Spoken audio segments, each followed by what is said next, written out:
Petroglyph has a title I saw, and now I'm going to tell you about it. Heroes of Graxia. This is a 2 to 6 player game for ages 10 and up and should take you about an hour to play. Heroes of Graxia is a deck-building game for 2 to 6 players that features dynamic gameplay using cards and fantasy strategy-based environment. The game uses cards to represent forces on the gameplay table. Starting with a small deck of 12 cards, players build their empires by buying the best cards to prepare them to outsmart and outmaneuver other players to obtain trophies and prestige in the world of Graxia. The game contains more than 240 unique cards, as well as several miniatures of the heroes. Buy for your deck the best armor, weapons, spells, armies, henchmen, and mercenary cards.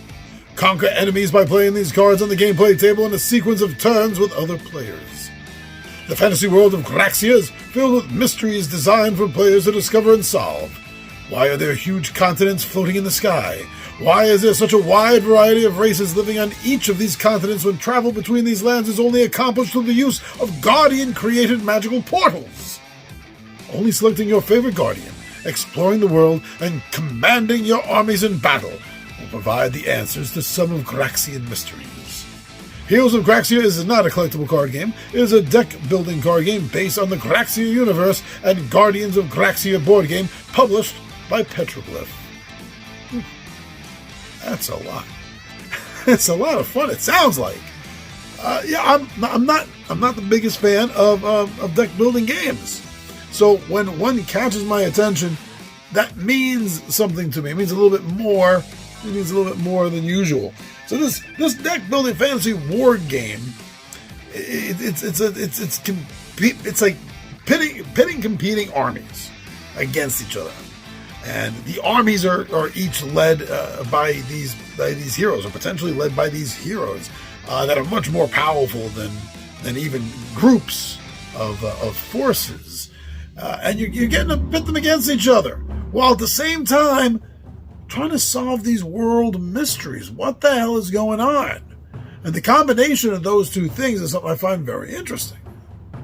Now, there's not a lot of miniatures with this game. There's not. But the ones that they do have, they look pretty cool. And, I think they put a little bit of time and effort into them.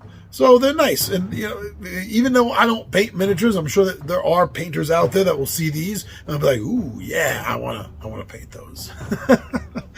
But they're nice. I like the fact that they're added into the game to represent what's going on, without this being at all in any way a miniatures game. This is still a card game.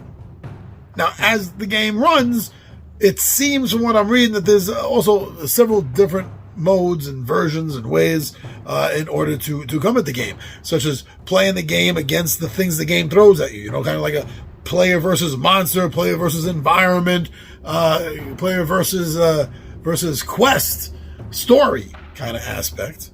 Well, and then there's also like player versus players. Yeah, you can go at each other, which makes it pretty hard. Player versus troops is another way that I'm reading that you'll be able to play this game.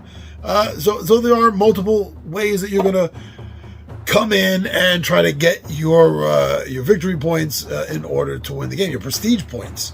I'm not saying it's a sandbox game, but I do enjoy when there's a little bit of a sandbox nod, like this seems to have, with multiple different ways for you to score your winning points. Now, as a small little side note, I just really got to say that I dig the fact that one of the key features in this game to gaining prestige, the victory points, right, for the game, is called bloodshed. It's a little adult, maybe. It depends on your opinion on it, but I think that's pretty cool. That's pretty wicked. They call it bloodshed. Nice. Also along the same lines of things, that just on a personal little note that I enjoy, I think the artwork is great. I absolutely love looking at this artwork, all the pictures that I've seen of it, the representations I've seen of it. It really does look good. I enjoy that, because whenever you see good artwork in a game, it's going to help keep your eyes engaged in that game if you're enjoying looking at it, looking at the pictures, the art style and everything. So to me, that's a plus. Now, one of the things that I do see from a lot of the reviewers talking about this game is how that, although it does have this very deep strategy in the game of unit and hero building, of gaining treasure items, equipment, gear.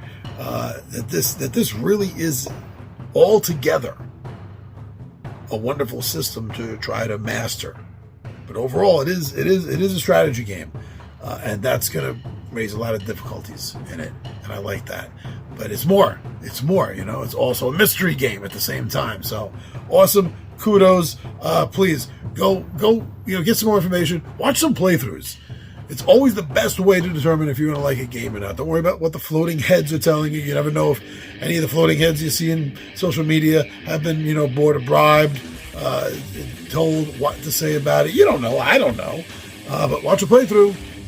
Playthroughs, you'll be able to tell whether the game looks fun to you or not. So go get more information on Heroes of Graxia.